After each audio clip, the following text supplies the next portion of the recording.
हम लोग को तो 500, 200, 100 रुपया चंदा वसूल के न लड़ना पड़ता है।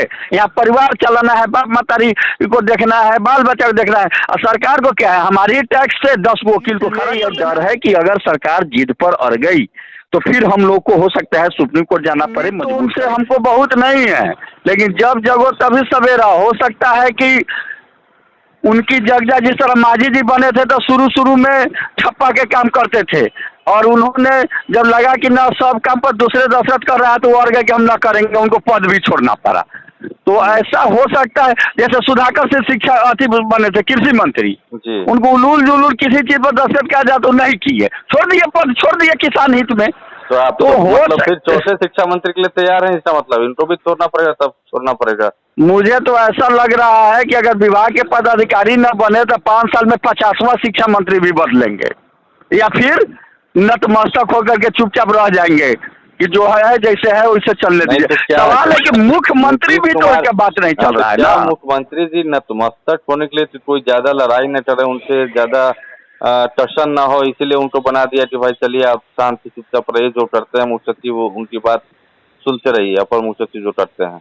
हाँ, लग तो ऐसा ही रहा है, लग वैसा ही रहा है, लेकिन यही आगे देखना है कि उनका IPS बिल्कुल दोनों सोच हो सकती है। लेकिन एक तीसरा सोच, सबसे बड़ी सोच यही है कि जब ये दोनों आदमी थे मद्य निषेध विभाग में, तो आप देख लीजिए कि मद्य निषेध कितना प्रभावी हुआ। सो हाँ, बेशक केस सैकड़ों हुआ, लोग पकड़ाए भी, लेकिन मद्य निषेध बिल्कुल ही प्रभावी नहीं हुआ। उसी समय घटना घटी थी जब गोपालगंज में 18 लाख या 18 करोड़ का ड्रोन आया था और चोरी हो गया था, उड़ते उड़ते वो गायब हो गया, कहाँ चला गया से पता नहीं चला।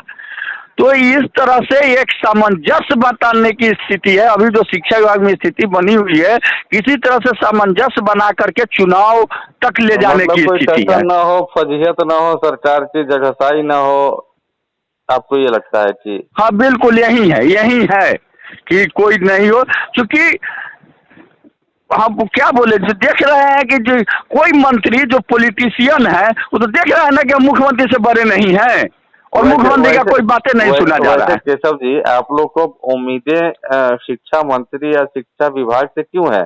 आप लोग तो पटना हाईकोर्ट में फाइट कर ही चुके हैं, सारी बहस पूरी हो चुकी है, फैसला सुरक्षित है, तो अब तो जो भी होना है तो पटना हाईकोर्ट से होगा, तो फिर इतना डिपेंडेंट इधर क्यों? नहीं, हम उतना डिपेंडेंट उधर है नहीं, लेकिन इसलिए डिपेंडेंट है कि हाई कोर्ट के डिसीजन को भी लागू करना सरकार का ही काम है। हाई कोर्ट हम लोग को समान काम समान वेतन दे दी थी, सुप्रीम कोर्ट में सरकार अपना पूरा ताकत लगाकर पूरा हम लोग को तो 500, 200, 100 रुपया चंदा वसूल के न लड़ना पड़ता है। यहाँ परिवार चलाना है, बाप मातारी को देखना है, बाल बच्चा को देखना है, और सरकार को क्या है, हमारी टैक्स से 10 वकील को खड़ा कर देना है, लड़ लेना है।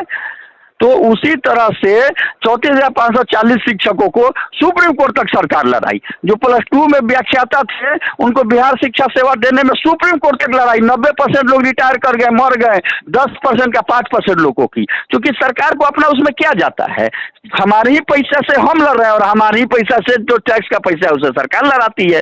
तो इसलिए यह डर है कि अगर सरकार जिद पर अड़ गई तो फिर हम लोग को हो सकता है सुप्रीम कोर्ट जाना पड़े, मजबूर करे, ये डर है। नहीं तो हम लोग तो हाई कोर्ट के शरण में गए हैं, और पूरा विश्वास है। बहस में बता दे, बार बार AG PK शाही कर रहे थे कि हम बेटर कर रहे हैं, और कोर्ट उनसे पूछ रहा था कि अब क्या बेटर कर रहे हैं, पेमेंट कितना बढ़ा रहे हैं, तो नहीं पे प्रोटेक्शन दे रहे हैं, सेवा में क्या दे रहे हैं, तो ना वही दे रहे हैं, तो बेटर क्या हुआ।